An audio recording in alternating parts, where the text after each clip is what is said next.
Swayam Prabha. Digital India. Educated India.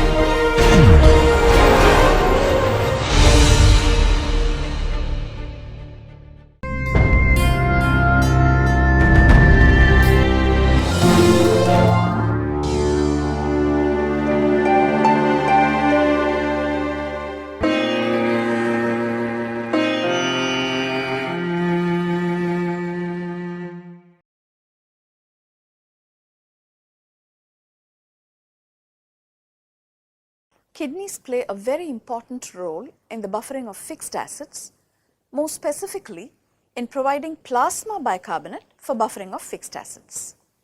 Maintenance of plasma bicarbonate levels is done by three different mechanisms operating in the kidney. The fixed acids would protonate in plasma, and the protons of fixed acids will consume plasma bicarbonate and get eliminated therefore. The bicarbonate for buffering of fixed acids is provided from the distal tubules of the kidney, a phenomenon called generation of bicarbonate in the distal tubule. In addition, the kidneys are also concerned with filtration and therefore elimination of the fixed acid anions. Why removal of fixed acid anions is important for maintaining plasma bicarbonate levels is something we will see at the end of the session. The third role of the kidney in maintaining plasma bicarbonate levels is reabsorption of filtered bicarbonate. We will consider these three mechanisms in this session, starting with reabsorption of filtered bicarbonate. The graphics will be different for this session, and therefore bear with me for repetition. Carbon dioxide is handled by red blood cells, and the acidity of carbon dioxide is managed by hemoglobin till the carbon dioxide is reformed within the red blood cells and eliminated in the lungs. Carbon dioxide is therefore called a volatile acid. The non-volatile or fixed acids cannot be blown off in the lungs, and therefore they are called fixed acids. The protons of the fixed acids react with plasma bicarbonate, and that's how these protons are removed from plasma. This session is about the role of the kidney in maintaining plasma bicarbonate levels. If I pose this question to a fresher batch, that is, what they think is the source of bicarbonate for buffering the fixed acid protons, a common answer that I would get is bicarbonate is formed by erythrocytes, and that can be used for buffering of fixed acid protons. That is not a correct answer, because the bicarbonate that is formed by erythrocytes is reclaimed by erythrocytes in the pulmonary circulation to eliminate the carbon dioxide. And that bicarbonate, which we can think of as the erythrocyte bicarbonate, is not available for buffering the fixed acid protons. The bicarbonate that is available for buffering fixed acid protons comes from the kidneys. So we can think of this fraction as the renal bicarbonate and this as the erythrocyte bicarbonate. What is in purple would be the bicarbonate concentration in arterial blood, and as blood moves through the veins, more bicarbonate is added into venous blood. It is easy to understand why generation of bicarbonate in the distal tubule and reabsorption of the filtered bicarbonate are important for maintaining plasma bicarbonate levels. It is less obvious as to why elimination of the fixed acid anions is important for maintaining plasma bicarbonate levels. The fixed acid anions are filtered and go out unreabsorbed, and that function is important for maintaining plasma bicarbonate levels. We will see why. One word of caution is that phosphate is different from the other fixed acid anions because there's another important source of phosphate coming into blood, that is from bone resorption and also dietary phosphate. So phosphate levels are fairly higher, and phosphate is also reabsorbed in the proximal tubule, and reabsorption of phosphate in the proximal tubule is regulated by parathyroid hormone. We will see that as we go. If you can think of phosphate differently from the rest of the fixed acid anions, we can group all the fixed acid anions together and say that they go out unreabsorbed in the kidney, and that function is important for maintaining plasma bicarbonate levels. We will see these functions one by one, and we will start with reabsorption of bicarbonate in the proximal tubule. Parts of the nephron: Bowman's capsule, proximal tubule, loop of Henle, distal tubule, collecting duct, afferent arteriole, glomerulus efferent arteriole. The efferent arteriole continues and then it winds around the PCT and DCT to form what are called peritubular capillaries before ending in the renal vein. And then we have the proximal and distal tubular cells. Bicarbonate reabsorption occurs in the proximal tubular cell, and that's what we will consider first. Bicarbonate is freely filtered in the glomerulus. Therefore, you will have bicarbonate at a concentration equal to the concentration in the plasma, 24 millimoles per liter. How is this reabsorbed? Are there bicarbonate transporters in the luminal border of the proximal tubular cell so that bicarbonate can be reabsorbed? There are bicarbonate transporters. We've got the anion exchanger, which is the chloride bicarbonate exchanger in red blood cells, for example. Then there is the sodium bicarbonate co-transporter. There are bicarbonate transporters in the body. And the question is there a bicarbonate transporter in the luminal border of the proximal tubular cell? The answer is no. And then how can bicarbonate be reabsorbed? The proximal tubular cell, like the erythrocyte, has the enzyme carbonic anhydrase, and therefore this famous forward reaction can go on within proximal tubular cells, and the bicarbonate formed therefore is what is given to plasma. But why do we call this process bicarbonate reabsorption? If this forward reaction has to go on unhindered within the proximal tubular cell, the other product of the reaction, which is protons, have to be removed from the cell. The transporter in the cell which is responsible for removing that proton is the sodium hydrogen exchanger. If the sodium hydrogen exchanger should continue to remove protons from the cell, then the protons which move into the tubular fluid must be removed. That happens by these protons reacting with the bicarbonate in the tubular fluid to form carbon dioxide. The reverse reaction will go on in the tubule, and that is actually accelerated by the presence of a carbonic anhydrase enzyme sticking out into the tubule, found in the membrane of the proximal tubular cell, sticking out into the tubule, what's called carbonic anhydrase type 2. This is carbonic anhydrase type 4.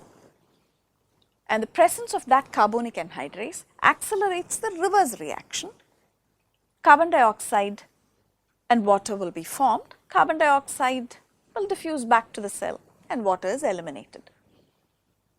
So, you would notice that for every bicarbonate that is given to plasma, one proton should be removed from the cell, and that proton combines with one bicarbonate that is present in the tubular fluid, and they annihilate each other. Therefore, for every bicarbonate that is given to plasma, one bicarbonate is lost in the tubular fluid, and that is why we call this process bicarbonate reabsorption. There is no net gain of bicarbonate, but for every bicarbonate gained, there is one lost in the tubular fluid. There is no net loss or net gain, and the process is called bicarbonate reabsorption. Let us now look at the proteins which are important for this process: the carbonic anhydrase enzyme, the sodium hydrogen exchanger, and the bicarbonate transporter in the basolateral border of the proximal tubular cell, the sodium bicarbonate co-transporter, which has a stoichiometry of 1 sodium is to 3 bicarbonate. That is the transporter which extrudes bicarbonate from the cell and then it enters the capillaries. As an academic exercise, we will consider what is the workload of the proximal tubular cell in reabsorbing bicarbonate. We will then compare this with the load of the distal tubular cell. Bicarbonate is freely filtered, and the amount of bicarbonate that is filtered will be the GFR per day, which is 180 liters, and the concentration of bicarbonate in the filtered fluid, which works out to nearly 4,000 millimoles a day. That is the amount of bicarbonate that will have to be reabsorbed by the proximal tubular cell. In comparison, the distal tubules will have to generate that amount of bicarbonate that is consumed every day for buffering of fixed acids. And the fixed acid output we saw is 50 to 100 millimoles per day, and that is the amount that has to be replaced by the distal tubular cell. What I am attempting to say is that the workload of the proximal tubular cell in terms of bicarbonate is much more than the workload of the distal tubular cell. Having learnt about the mechanism of bicarbonate reabsorption in the proximal tubule, we will keep these terms in mind and refer to them again when we discuss pathologies related to plasma pH. A condition called proximal renal tubular acidosis, where the bicarbonate reabsorption process fails, a condition called Fanconi syndrome, and then we will also learn how parathyroid hormone imbalance affects the processes of bicarbonate reabsorption and generation. We will now move on to bicarbonate generation in the distal tubule. The distal tubular cell generates bicarbonate to replace the bicarbonate that is consumed by the protons of the fixed acids. 50 to 100 millimoles of fixed acids are formed every day, and that amount of bicarbonate will be consumed by the protons every day, and that amount has to be replaced by the distal tubular cell every day. We will see how this happens. The process of bicarbonate generation is the same as it happens in the proximal tubular cell. The forward mode of this famous reaction goes on in the distal tubular cell too, as it has the enzyme carbonic anhydrase, and the bicarbonate formed thereof is given to plasma. Just like in the proximal tubular cell, if this reaction has to proceed, then the protons formed have to be eliminated from the cell. In the proximal tubule, we had the sodium hydrogen exchanger in the luminal border of the proximal tubular cell to extrude the protons.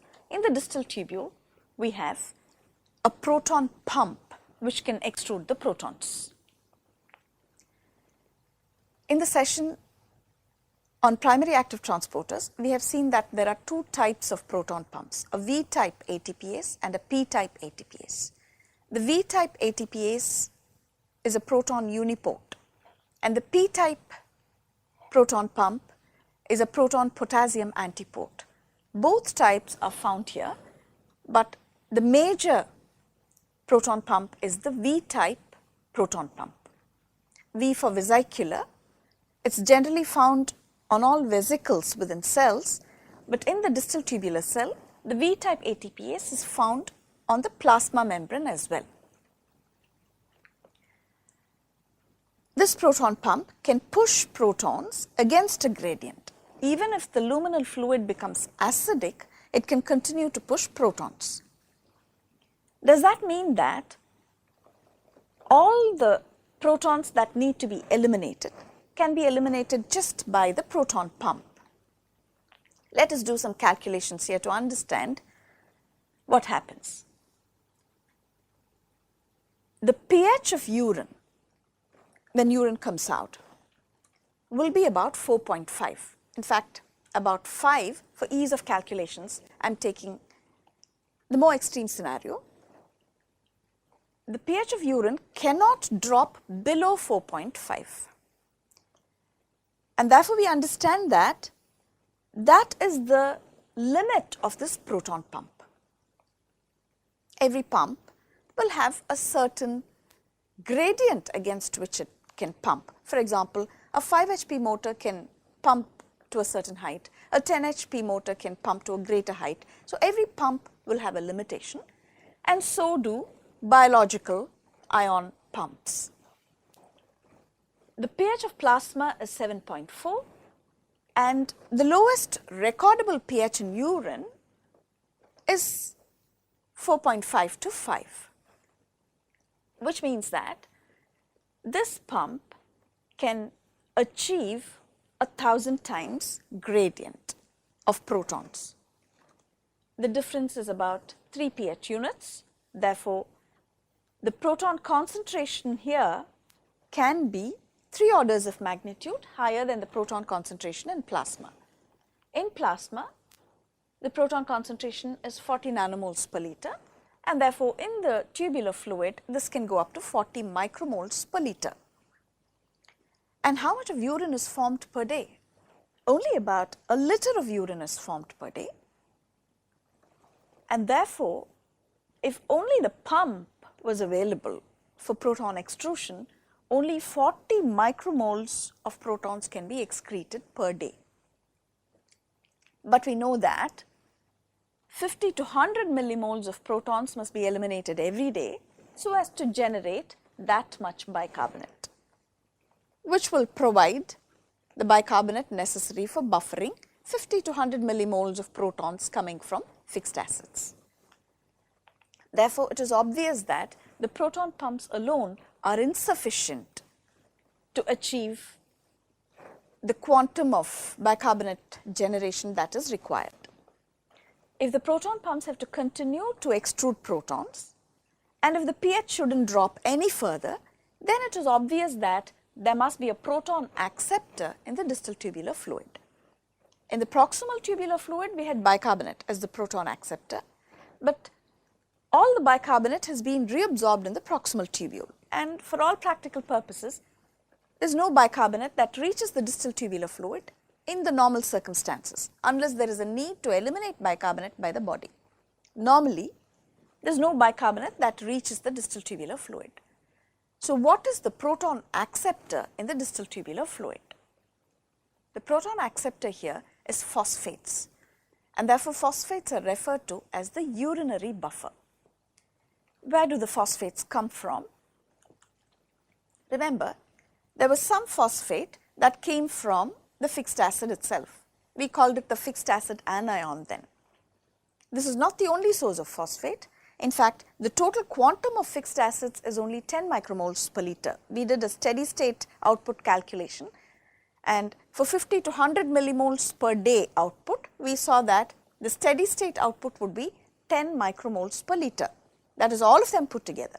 Therefore, phosphates per se would be less than 10 micromoles per liter. But the plasma phosphate concentration is about 1 millimole per liter, and that phosphate comes from other sources like due to bone resorption. This phosphate is filtered, and in the proximal tubule, you would learn in renal physiology that there is a sodium phosphate symporter which reabsorbs some phosphate, but the remaining phosphate will move to the distal tubular fluid. Is it going to be adequately concentrated? Because in an earlier session we saw that for any system to function as an effective buffer system, it must be adequately concentrated in a concentration much higher than the acid insult to the system. So is phosphate going to be adequately concentrated? Yes, because even though some phosphate is reabsorbed in the proximal tubule, remember, about 180 liters of glomerular filtrate is formed every day, and of that, only 1 liter per day comes out as urine, which means the tubular fluid is concentrated nearly 180 times. Therefore, phosphate concentration will be sizable when it reaches the distal tubule, and that will function as an effective hydrogen acceptor in the distal tubule. You could now ask the question, why is this phosphate behaving in two different ways in plasma and the distal tubule? Let me explain that question. We saw that phosphate tended to remain ionized in plasma, having given off the protons. if we look at the phosphate species, there are all these states in which phosphates can occur. It could be partially ionized or fully ionized. In fact, the species that exist in plasma are these two in the ratio 4:1. So you've got a lot more ionized form in plasma. I'm not going to consider this any longer. We'll consider phosphates as phosphates.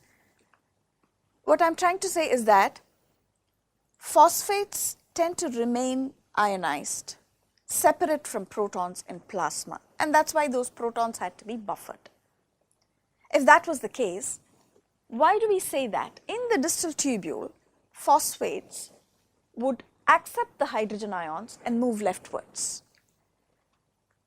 The answer to this is the pK of the phosphate buffer system. It is about 6.8. In the plasma, pH is determined by the bicarbonate carbon dioxide buffer pair. It's fixed at 7.4, and therefore phosphates having a pK of 6.8 will tend to remain ionized, produce more protons so as to pull the pH of the system towards their own pK. But that doesn't happen because this pH is determined by bicarbonate. Therefore, the tendency of phosphates in plasma is to remain ionized. Whereas in the distal tubular fluid, pH is set by the proton pump. pH is 5, and in this state, phosphates will tend to bind protons so as to increase the pH towards their own pK. That is why phosphates function as hydrogen acceptors in urine. Phosphates alone are insufficient because if this pump did not reduce the pH of distal tubular fluid, then phosphates will not function as an effective hydrogen acceptor. So the two together, the proton pump and the urinary buffer, function to eliminate as many protons as are required while not permitting the tubular fluid pH to drop below 4.5.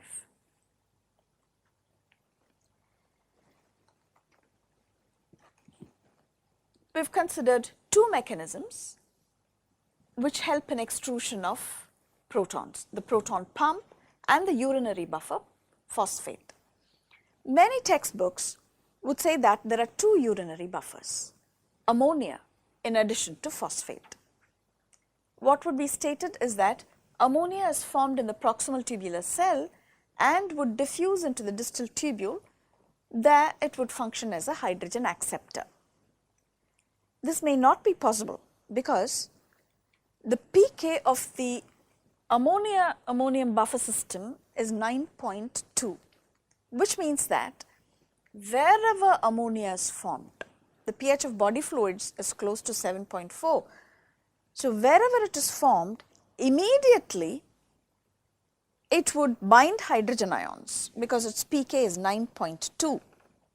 In an attempt to bring the pH of the system towards its own pK, ammonia would immediately bind to hydrogen ions and form ammonium wherever they are formed. And therefore, it is not correct to say that the ammonia formed here can move here and then become a hydrogen acceptor. What even comes into the distal tubular fluid will be ammonium. And therefore, it may not be able to function as a hydrogen acceptor in the distal tubule. I go with that school of thought, and I would like to believe that the only urinary buffer which is capable of accepting those hydrogen ions is phosphates. Ammonia cannot serve as a urinary buffer because the pK of the ammonia-ammonium buffer system is 9.2. However, ammonia generation in the proximal tubule may help preserve plasma bicarbonate in another way. We will consider that later, if possible. In summary, we have the proton pumps in the luminal border of the distal tubular cell which extrude protons, and we have the urinary buffers accepting those protons, and these two systems help eliminate protons formed in the cell, and therefore the reaction can go on and enough bicarbonate can be formed in the distal tubular cell. In addition to these, there is a third and very important mechanism which assists in proton extrusion by the proton pumps. We refer to this phenomenon as what is called a luminal electronegativity. The lumen of the distal tubule is negative with respect to the extracellular fluid. If you put an electrode in the lumen and an electrode outside the cell there, the lumen will be about 6 millivolts negative to the outside. You must be cautious. This negativity is not with respect to the interior of the cell. The interior of the cell is still negative with respect to the exterior, as in the case of every other cell. But the lumen per se is negative with respect to the extracellular fluid. The negativity in the lumen attracts more positive ions to go into the lumen. It is a very important factor in assisting the proton pump to extrude protons. Why does this luminal electronegativity come up at all? Now, in the lumen, sodium can be reabsorbed by two transporters, a sodium chloride symporter and an epithelial sodium channel, the ENaC. The sodium chloride symporter is an electroneutral transporter. One positive ion and one negative ion go together.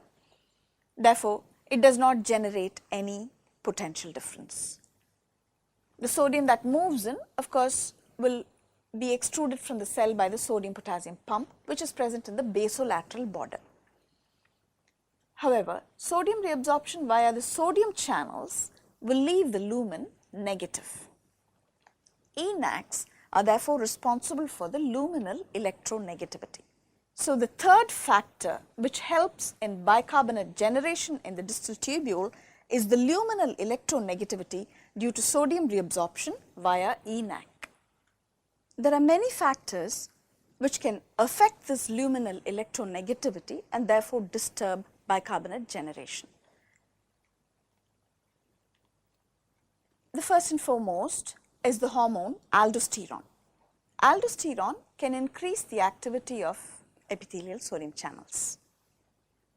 In hyperaldosteronism, primary hyperaldosteronism, ENaC activity will be enhanced, therefore luminal electronegativity will be more, and that will help pull down more protons than are required. This reaction will go on much more than what is required, and more bicarbonate will be given to plasma. Hyperaldosteronism can therefore result in alkalosis. Another condition which can enhance sodium reabsorption via ENaCs is inhibition of the other transporter. The sodium chloride symporter is inhibited by thiazide diuretics, for example. And when sodium is not reabsorbed via the sodium chloride symport, all of it will have to be reabsorbed via ENaC, and that will enhance the luminal electronegativity, pulling down more protons, generating more bicarbonate than what is required. Therefore, thiazide diuretics can result in alkalosis. Similarly, in the loop of Henle, the transporter on the luminal border absorbing sodium is a sodium-potassium 2-chloride symporter. A common diuretic, furosemide, acts by inhibiting this transporter. If sodium is not taken out of the tubule at the loop of Henle, all that sodium will arrive at the distal tubule and will have to be reabsorbed by both ENaCs and the sodium chloride symporter. Any enhanced transport via ENaCs will increase luminal electronegativity, pull down more protons, provide more bicarbonate to plasma, resulting in alkalosis. Furosemide, or what's called the loop diuretic, will also result in alkalosis. There is more to this luminal electronegativity. This electronegativity not only pulls down protons, but also favors potassium extrusion from the cells. Potassium from the cells will move to the tubule via potassium channels on the luminal border of the distal tubular cell. This is the mechanism to excrete potassium in the body, and potassium extrusion is also favored by this luminal electronegativity. Protons and potassium compete with each other for extrusion, aided by this electronegativity. And therefore, if for some reason elimination of one has to increase, then the elimination of the other will suffer. Let us take the case where there is hyperkalemia. Potassium in the blood has increased. This will result in more potassium being eliminated in the distal tubule. And if the luminal negativity were to be the same, the increased extrusion of potassium will result in reduced extrusion of protons and therefore reduced bicarbonate formation. Similarly, if there is hypokalemia, potassium excretion will decrease and the luminal electronegativity will pull more protons, generate more bicarbonate, and bicarbonate levels in plasma will go up. A reduced bicarbonate means there's an increase in proton concentration in plasma, and an increased bicarbonate means hydrogen ion concentration has gone down or the pH has gone up. It is not only at the level of the distal tubular cell that protons and potassium interact. At the level of every cell, protons and potassium regulate each other. If for some reason hydrogen ions go up in plasma or potassium ions go up in plasma, I'm just taking one case.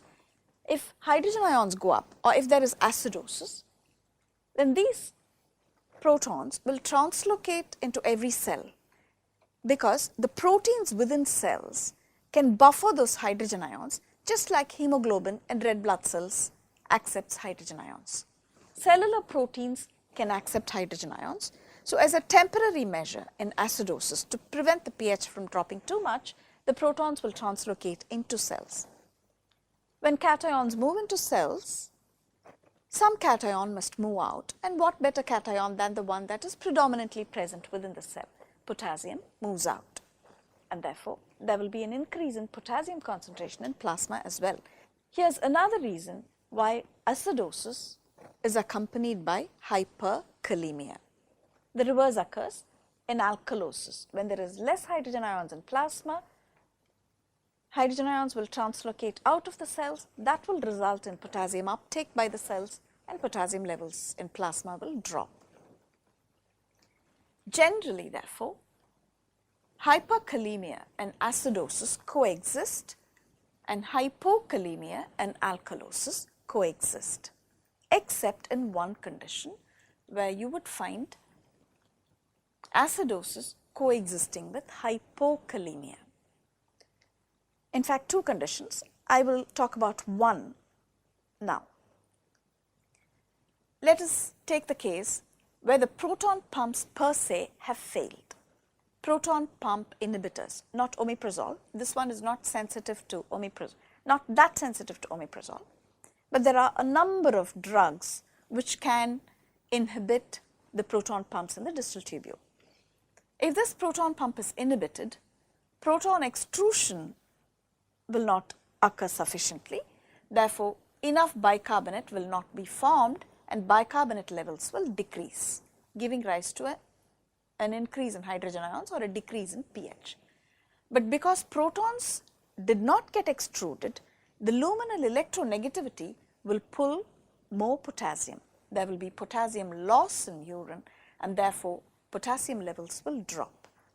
Proton pump inhibition, a condition called type 1 distal renal tubular acidosis, is the foremost condition where hypokalemia will coexist with acidosis, an exception to the rule that acidosis generally results in hyperkalemia. When proton extrusion is inhibited, acidosis will coexist with hypokalemia. We will see more of this when we consider the different types of metabolic acidosis. In summary, we have considered bicarbonate generation in the distal tubule. The three important mechanisms are presence of proton pumps, the urinary buffer phosphate, and sodium reabsorption through ENaCs, leaving the lumen electronegative.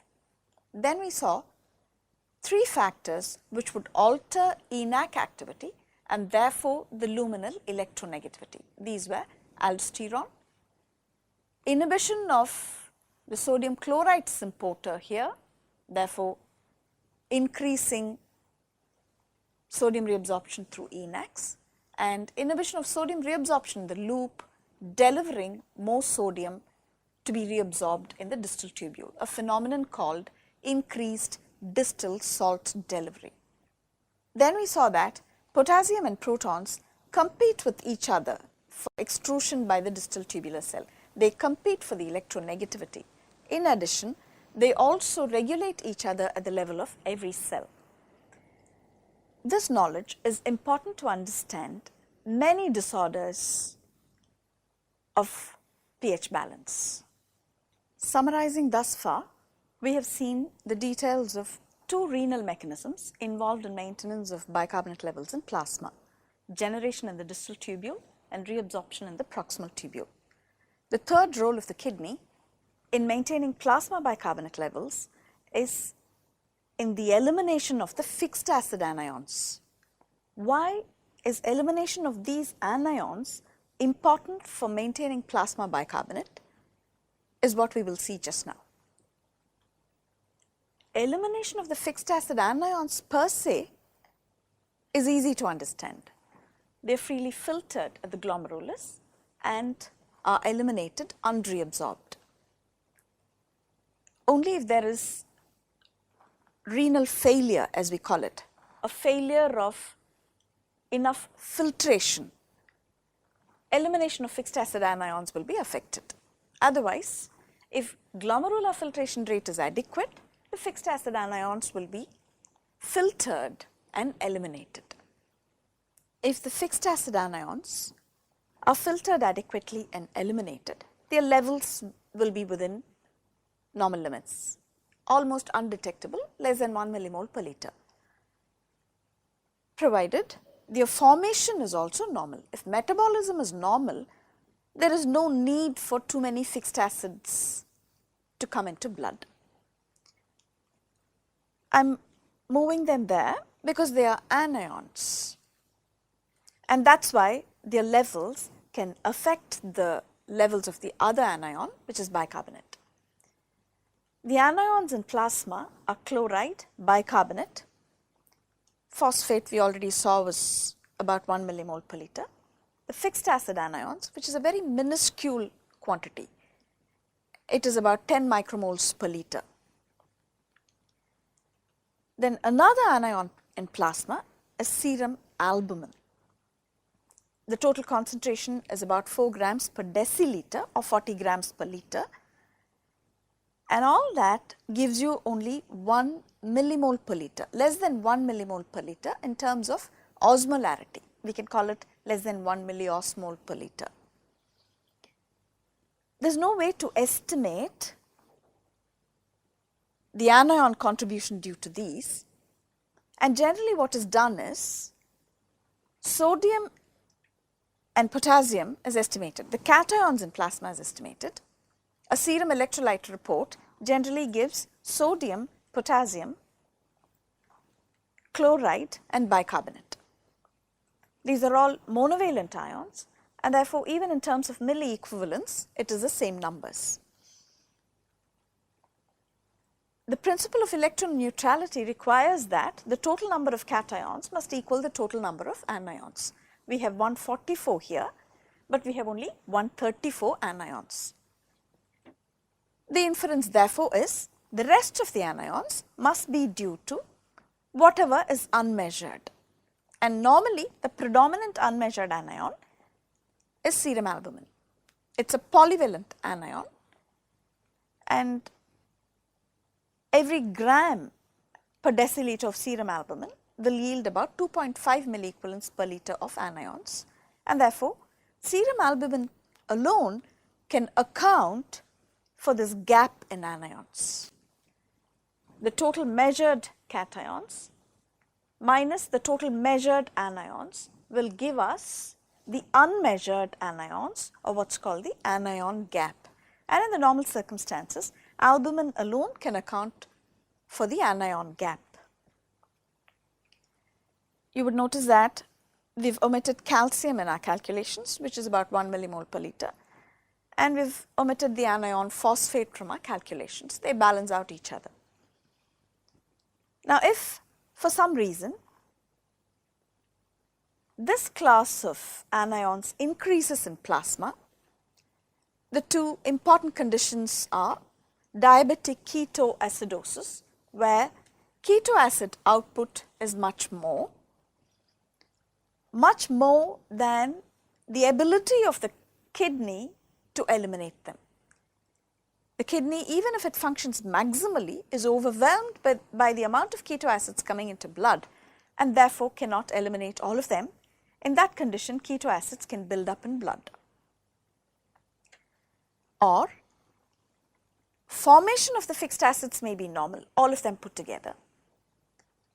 In the case of renal failure, where the glomerular filtration rate is less than normal, less than 60 ml per minute, normally it is 125 ml per minute, and the definition of renal failure is that GFR is less than 60 ml per minute.